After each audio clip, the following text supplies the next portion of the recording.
Balance തെറ്റിക്കരുത്. Vasu നല്ല പിടിച്ചോളാം. ആ നല്ല സ്ഥലം അല്ലേ? ആ മുന്തിയ സ്ഥല. ഞങ്ങള് കൊടൈക്കനാലിലേക്കാ പോണേ. നീ നല്ല പിടിച്ചാ മതി കേട്ടോ. പിടി നല്ല തലടിച്ച് നശിപ്പിച്ച്. ഞാൻ 100 തവണ പറഞ്ഞിട്ടുണ്ട് ബാലൻസ് തെറ്റിക്കരുത്, ബാലൻസ് തെറ്റിക്കരുതെന്ന്. ചിരിക്കല്ല, ഞാൻ പറഞ്ഞ പോലെ മനസ്സിലായി എനിക്ക്. പറഞ്ഞ പോലെ മനസ്സിലായെന്ന്. മനസ്സിലായി. എന്തെന്ന്? നമ്മള് ബാലൻ സാറിന്റെ വീട്ടിൽ പോവാണെന്നല്ലേ പറഞ്ഞത്? മനുഷ്യനിങ്ങനെ പക്ക പൊട്ടനായി പോയാൽ എന്ത് ചെയ്യും?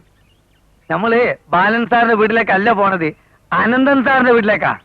അനന്തൻ സാറിന്റെ വീട്ടിലേക്കാണ് പോണേന്ന്. പതുക്കെ പറഞ്ഞാ പോരെ. നമ്മൾ അനന്ത സാറിന്റെ വീട്ടിൽ പോയല്ലേ? അതല്ലേ ഞാൻ ആദ്യം പറഞ്ഞത്.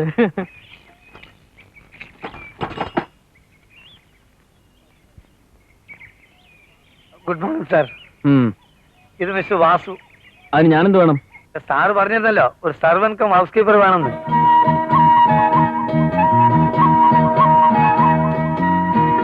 കണ്ടിട്ടൊരു കള്ള ലക്ഷണം ഉണ്ടല്ലോ അവന്. അതെ സാർ.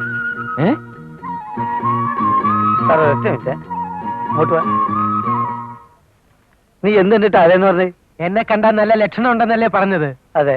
ഇല്ലേ? എടോ, കഴിയുന്നതും വേഗം ചികിത്സിച്ചിട്ടില്ലെങ്കിൽ നിന്റെ ലൈഫ് സ്പോയിലായി പോകും. ലൈഫ് ബോയ് സോപ്പാ? ചന്ദ്രിക സോപ്പ്. എത്ര എണ്ണം? ഇങ്ങോട്ട് പറ. ഞാൻ ഇവിടുത്തെ സിറ്റുവേഷൻസ് ഒക്കെ ഒന്ന് പറഞ്ഞ് മനസ്സിലാക്കി കൊടുക്കായിരുന്നേ. തനിക്ക് ചോറും കറിയൊക്കെ ഉണ്ടാക്കാൻ അതിനെ വരുന്ന വഴിക്ക് സൈക്കിൾ ചോറും കറി അസലായിട്ട് ഉണ്ടാക്കൂ. ഇതിനു മുമ്പ് എവിടെ ആയിരുന്നു? 25 വയസ്സ്. മിലിറ്ററി ക്യാൻറ്റീനിലായിരുന്നു. പറയുമ്പോ ഒക്കെ പറയണല്ലോ. ആള് കൊള്ളാവുന്നവനാണ്, അവിവാഹിതനാണ്, വിശ്വസിക്കാം. പിന്നെ ഒരു ചെറിയ കുറ്റം, ഒരു മൈനസ് മിസ്റ്റേക്ക്. എന്നിട്ട് ചെവിട് ലേശം പതുക്കെ കേൾക്കൂ. അത് ഈ മിലിറ്ററിയിലാണ് സമയത്തെ ഈ ബോംബും വെടിയലും കൂടി മാറി മാറി മാറി പൊട്ടി ഒച്ച കേട്ടിട്ട് ഇത് പോയിപ്പോയതാ. അത് ചിലർക്കൊക്കെ ഉണ്ടാവും, എപ്പോഴൊന്നും ഉണ്ടാവില്ല കേട്ടോ. അല്ലേ?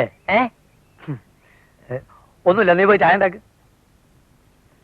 അപ്പൊ ജോലി ഉറച്ചാ? നീ പോയി ചായ ഉണ്ടാക്ക്. ആള് പാവാണ്.